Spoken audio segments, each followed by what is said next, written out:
బీసీలకు 42% రిజర్వేషన్లతో పాటు ఎస్సీ వర్గీకరణ బిల్లుకు చట్టసభల్లో ఆమోదం పొందడంపై నల్గొండలో కాంగ్రెస్ నేతలు సంబరాలు చేసుకుంటున్నారు.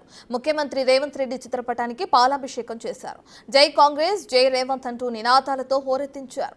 నల్గొండలో కార్యకర్తల సంబరాలకు సంబంధించి మరిన్ని డీటెయిల్స్ మా రిపోర్టర్ రమేష్ అందిస్తారు.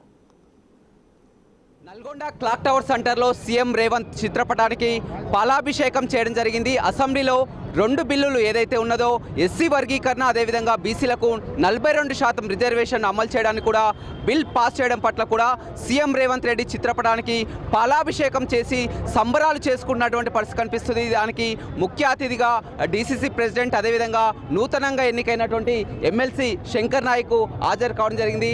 చెప్పండి, మీరు జిల్లా అధ్యక్షునిగా ఉన్నారు, మొత్తం మీద కాంగ్రెస్ పార్టీ మీకు ఎమ్మెల్సీగా అవకాశం ఇచ్చింది. ఇవాళ 2 బిల్లులుగా ఆమోదించినందుకు పాలాభిషేకం మీ చేతులతో నిర్వహిస్తున్నారు. ఎమ్మెల్సీగా ఏం చెప్తారు? చాలా సంతోషంగా ఉంది. ఇందాక మా మిత్రులు మా మోహన్ రెడ్డి గారు చెప్పారు, ఒక సామాన్యమైన వ్యక్తికి అంటే డీసీసీ ప్రెసిడెంట్గా పనిచేసినందుకు ఒక 10 మంది కూడా రాని రోజుల్లో మేమందరం కలిసి ధర్నా చేసినప్పుడు అందరు నవ్వుకున్నా కానీ ఇలా కాంగ్రెస్ పార్టీ అధికారంలోకి వచ్చినాక ఒక గిరిజనుడిని నేను అయినా కానీ పట్టుదలతో పనిచేసినా కాబట్టి అందరికీ ఒక ఎగ్జాంపుల్గా నేను ఉన్నా. ఇప్పుడు ప్రతి ఒక్కరికి పనిచేసేవానికి ఎప్పుడో 10 వస్తుంది. అదేవిధంగా ఇవాళ కాంగ్రెస్ పార్టీ ప్రభుత్వం వచ్చిన తర్వాత మన రాహుల్ గాంధీ డిక్లరేషన్, కామారెడ్డి, చేవెళ్ళ, వరంగల్ డిక్లరేషన్ చేసిన వాగ్దానాలను కూడా పూర్తి చేసి సంతోషపడతా ఉన్నాం. ఎందుకంటే రేవంత్ రెడ్డి గారి అధ్యక్షతన మా మంత్రులు పొన్నం ప్రభాకర్ గారు, అదేవిధంగా కోమటిరెడ్డి వెంకటరెడ్డి గారు, అదేవిధంగా మన ఉత్తమ్ కుమార్ రెడ్డి గారు, మా కాంగ్రెస్ సీనియర్ నాయకులు జానారెడ్డి గారు ఈ ప్రభుత్వం నడిపించడం చాలా ఫాస్ట్గా నడిపిస్తూ ఉన్నారు. చేసిన వాగ్దానాలను పూర్తి చేస్తూ ఉన్నారు. రుణమాఫీ చేసి చూపించినాం, బస్సు ఫ్రీ చేసి చూపించినాం, ఆ తర్వాత 10 లక్షల రాజీవ్ ఆరోగ్యశ్రీ చేసి చూపించినాం.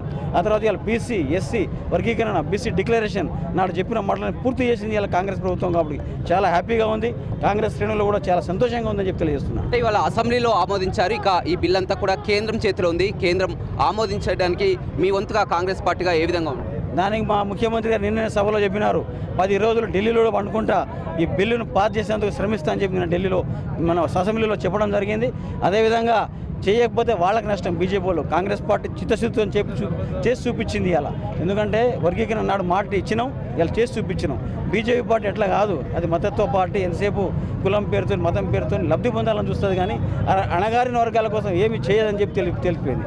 మరోవైపు రైట్ చూడొచ్చు, ఇవాళ కాంగ్రెస్ పార్టీ ఇచ్చిన మాట ప్రకారం కూడా ఆ బీసీ 40% రిజర్వేషన్ కానీ ఎస్సీ వర్గీకరణ కానీ అనుకూలంగా అసెంబ్లీలో ఆమోదించింది. ఇక పార్లమెంట్లో కూడా బిల్ పాస్ అయ్యేగా కూడా రేవంత్ రెడ్డి గట్టి పట్టుదలతో ఉన్నారు. ఖచ్చితంగా బీసీలకు అదేవిధంగా ఎస్సీలకు మొదటి నుంచి కాంగ్రెస్ పార్టీ అండదండగా ఉంటుంది. ఇవాళ ఎస్టీ అయినటువంటి తన ఒక సామాన్య కార్యకర్త కూడా ఎమ్మెల్సీగా అవకాశం ఇచ్చి హక్కున చేర్చుకున్నారని కూడా జిల్లా అధ్యక్షుడు ఎమ్మెల్సీ శంకర్ నాయక్ చెప్తున్నారు.